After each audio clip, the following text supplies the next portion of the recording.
உள்ள தண்டனை குறைந்து பிறகு அந்த பிள்ளைகளின் துவாவினால் அவருக்கு சொர்க்கம் கிடைக்குமா? அவங்களுக்கு 2 கேள்வி கொடுக்கலாம். அவங்களுக்கு ஒரு சிறப்பு தகுதி இருக்கிறது. ஏன்னு கேட்டா, அவங்க ஒரு 2-3 சகோதரிகள் நின்று ஒட்டுமொத்த ஊரையை எதிர்த்து தைரியமா துணிச்சலாக என்ன செய்றாங்க, ஏகத்துவ பிரச்சாரத்தை செய்து கொண்டிருக்கிறார்கள்.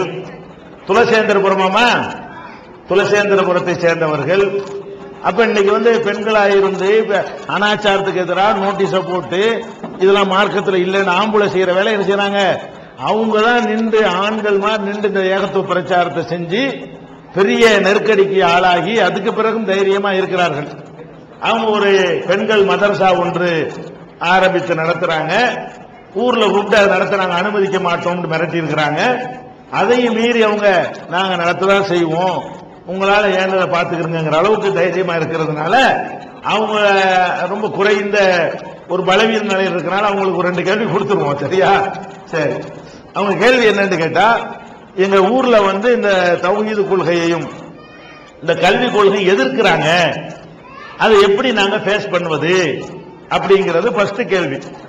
முதல்ல விளங்கிக்கிறணும், நம்முடைய இந்த ஏகத்துவ பிரச்சாரத்தை எதிர்ப்பார்களை ஊர்ல எதிர்த்தால் அல்லது நம்முடைய மதரசா போன்ற நடவடிக்கைகளை எதிர்த்தால் பயங்காட்டினால் இதை எப்படி எதிர்கொள்வதுங்கிற நிறைய பேர் குழம்பி இருக்கிறாங்க. ஒரு விஷயத்தை நீங்க நன்றா புரிந்து கொள்ள வேண்டும். ஒரு ஊர்ல எல்லாரும் சேர்ந்து நீ பண்ணக்கூடாது தௌஹீத் பிரச்சாரம் என்று சொன்னால், அதை மீறினால் அவங்க என்ன பண்ணிடுவாங்கன்னு கேட்டா 3 விஷயத்தை சொல்லுவாங்க. ஒண்ணு என்ன, உங்க கல்யாணம், உங்க குடும்பத்தில் உள்ள கல்யாணம் காட்சிகளை நாங்க பதிவு செய்ய மாட்டோம் வாங்க. நீங்க பதிவு செய்யாட்டி கல்யாணம் செல்லாதோ, எங்கள்கிட்ட புஸ்தகம் இருக்கு போங்க, நாங்க புஸ்தகத்தை கொண்டாந்து பதிவு பண்ணிட்டு போறோம், அந்த கல்யாணத்திலிருந்து வர்ற வருமானத்தை நீங்க இழக்க போறீங்க. ஒரு ஊர்ல இருந்து நாங்க ஊர் நீக்கம் என்ன செய்வோம், அதிகபட்சமா உங்களை அடிக்க இயலுமா, உங்களை உதைக்க இயலுமா, அல்ல கடையில ஜாமான் தர மாட்டேன்னு சொல்லிருவீங்களா? என்ன பண்ணிருவீங்க? ஊர் நீக்கம்ன்றீங்க. ஊர் நீக்கம்னா என்ன பண்ணிருவீங்க? நீங்க கல்யாணத்தை நாங்க பதிவு பண்ண வரமாட்டோம், வர வேணாம், நீ எதுக்கு பதிவு பண்ண அல்பாத்தியாம தேவையா? இது நாங்களே பண்ணிட்டு போறோம். இது ஒரு விஷயம், இதை செய்வாங்க. 2வது என்ன செய்வாங்க, நல்லது கெட்டதுக்கு மோதினார அசரத்தை அனுப்ப மாட்டோம்பாங்க. அதான பஞ்சாயத்தை வேணாம்னு சொல்றோம். மௌலவி இல்ல, பாத்தியா இல்ல, இதானே பஞ்ச விவகாரம் ரொம்ப நல்லா போச்சு. பருத்தி புடவையா காச மாதிரி தானே இது. நம்ம அதைத்தானே சொல்லிக்கிட்டு இருக்கிறோம். என்ன சொல்றோம், வேணாம் அஜர்த்து, வேணாம் மோதியார், நாங்களே எல்லாத்தையும் பாத்துக்கிறோம். அப்படிங்கும் போது என்ன செய்வாங்க, நாங்க ஊரை விட்டு நீக்கிட்டோம், மோதியார் வரமாட்டாரு, பேசிமா வரமாட்டாரு, அல்ஹம்துலில்லாஹ் உங்களதானே செய்வீங்க, செஞ்சுட்டு போங்க. 3வது இந்த ரெண்டும் ஒரு மேட்டர் இல்ல. 3வது என்ன பண்ணுவாங்க, நீங்க இந்த தௌஹீது வந்தீங்க, உங்களை மூத்தாக்கணும் அடக்க மாட்டோம். இதுக்குதான் கொஞ்சம் பேர் பயப்படுறாங்க, மத்த யாரும் பயப்படல. மூத்தாயிட்ட என்ன செய்ய மாட்டோம், உங்களை அடக்கம் செய்ய மாட்டோம். முட்டிக்குமா உங்களால? பாத்துருவோமா? எந்த ஊர்ல அடக்கம் செய்ய முடியலன்னு சொல்றீங்க, ஏண்டவாங்க நான் நின்று அடக்கம் செய்யறேன். ராணுவத்தை கொண்டு வந்தாலும் தடுத்து பாரு பார்ப்போம். நடக்கவே நடக்காது, அடக்கம் செய்ய மாட்டேன்னு சொல்லி இந்த நல்லம்பல்ங்கிற ஊர்ல ஒத்த இருந்தான், அடக்கம் செய்ய மாட்டேன்னாங்க. 1000 பேர் போய் இறங்கணும், அடக்கணும், என்ன வேணாலும் கொண்டு வைப்போம், ஊரே திரட்டிட்டு வா. இறந்தவன் அடக்க மாட்டேன்னா போலீஸ் ஸ்டேஷன் வாசல் வச்சுட்டு வந்துருவோம், பாதுகாப்போடு அடக்குவோம். போலீஸ் ஸ்டேஷன் வாசல்ல கொண்டு பாரியை வச்சு விடுவோம். இப்ப என்ன பண்ணுவேன், ஜனாசாவோட நீ போராடி பார்க்க முடியுமா? உசுரோட உள்ளவனை தான் மிரட்டி பார்க்கறது. ஜனாசா பயப்படுமா? நம்மள தர மிரட்டையில ஜனாசா கொண்டு ஸ்டேஷன்ல வச்சா ஜனாசாவுக்கு என்ன பண்ணுவான், அது நாரி போய் விடுவான். அரசாங்கத்துல எந்த அரசியலும் கருணாநிதியோ ஜெயலலிதாவோ தலையிட்டா கூட ஏதாவது செய்ய முடியுமா? அதுல அது அடக்கம் பண்ணி ஆகணும். அது எவனையும் தடுக்க இயலாது. காரைக்கால் என்ன பண்ணாங்க, அடக்க முடியாதுன்னாங்களா? அப்ப அடை காட்டணுமா இல்லையா? 5 நாளைக்கு முன்னாடி. அப்ப ஒரு இறந்த ஒரு சகோதரனை நீங்க அடக்க மாட்டேன்னு நீங்க எழுதி வச்சுக்கலாமே தவிர, அப்படி ஏதாவது மிரட்டுவார்களே ஆனால் உங்களுக்கு பின்னாடி மாவட்டம் மட்டும் வராது, மாநிலமே வருவோம், நாங்களே வருவோம். ஆமா, இதுக்கெல்லாம் இந்த நீங்க வாட்டுக்கு சத்தியத்தை சொல்லிக்கிட்டே இருங்க. அவங்க கற்காலத்தில் இருக்கிறாங்க, நினைச்சு மிரட்டி பாக்குறாங்க. 20ஆம் நூற்றாண்டுல வாழ்றத அவங்க நினைக்கல. கற்காலம் காட்டு மிராண்டி காலத்தில் வாழ்றீங்களா? ஊர் நீக்கம்னு சொல்லிட்டு செம்புலி குத்தி பொண்டை அடிச்சு உங்க கழுதியில ஏற்றி அந்த காலத்தில் வாழ்றீங்களா நீங்க? அதெல்லாம் மலை ஏறி போச்சு. இப்ப அப்படிலாம் கோர்ட்டுக்கு போனா இன்னும் உங்களை சந்தி சிரிக்க வச்சு விடுவோம். இந்த மாதிரி ஊர் நீக்கம் பண்ணிட்டாங்கன்னு கோர்ட்டுக்கு போனோம்னு வைங்க, 7 வருஷம் உள்ள போடுற அளவுக்கு செக்ஷன் இருக்குது. அதுல தீண்டாம செக்ஷன்ல கொண்டு மாட்டி விட்டோம்னு சொன்னா 7 வருஷம் அஜர்த்து முத்தவழியில கம்பி என்னன்னு செலவாகும் தேவையில்லாத மக்களுக்கு அதை வேணாம்னு சொல்லி வச்சிருக்கிறோம். செஞ்சா அதுவும் செய்வோம். கையை கட்டிட்டு அஜர்த்து நிக்கணும். உங்களை மிரட்டினவர் என்ன செய்யறாங்க, மாஜிஸ்ட்ரேட்டுக்கு முன்னாடி நிக்க வச்சு விடுவோம். அதனால இதுக்கு நீங்க பயப்படாதீங்க. நீங்க வாட்டுக்கு மதரசா ஆரம்பிங்க, கொண்டு போயிட்டே இருங்க. ஏதாவது இடைஞ்சல் பண்ணாங்கன்னு சொன்னா நாங்க நிற்போம், மேல சொல்லுவோம். எந்த ஒரு இடைஞ்சலும் இல்லாமல் உங்களால் இந்த பிரச்சாரத்தை செய்வதற்கு தௌஹீத் ஜமாத் உறுதியாக இருக்கும், உறுதுணையாக இருக்கும் என்பது. இரண்டாவது கல்யாணம் என்னங்க சொன்னீங்க? ஆமா, தற்கொலை செய்தவர்களுக்கு நிரந்தர நரகம் ஹதீஸ் இருக்கு, அவங்களுக்கு தெரியுது. அவங்க என்ன கேட்கிறாங்கன்னா, தற்கொலை செஞ்சா நிரந்தர நரகம் இருக்குது. அவங்க பிள்ளைங்க, தற்கொலை செஞ்சவருடைய பிள்ளைங்க அவர் பேர்ல தர்மங்கள் செய்தால் அந்த நன்மை அவருக்கு கிடைக்குமா கேட்கிறாங்க. கிடைக்காது. ஏன் கிடைக்காது? எதுக்கு நிரந்தர நரகம் அல்ல ஆக்கிவிட்டான எப்படி மாற்றுவான்ல? நன்மை கிடைச்சா நரகத்தில் தப்பிக்கணும். அவரு இந்த நன்மைகள் அவருக்கு போய் சேர்ந்தா அவர் சொர்க்கத்துக்கு போகணும். சொர்க்கத்துக்கு போக மாட்டார்னு இருக்கும் பொழுது எப்படி கிடைக்கும்?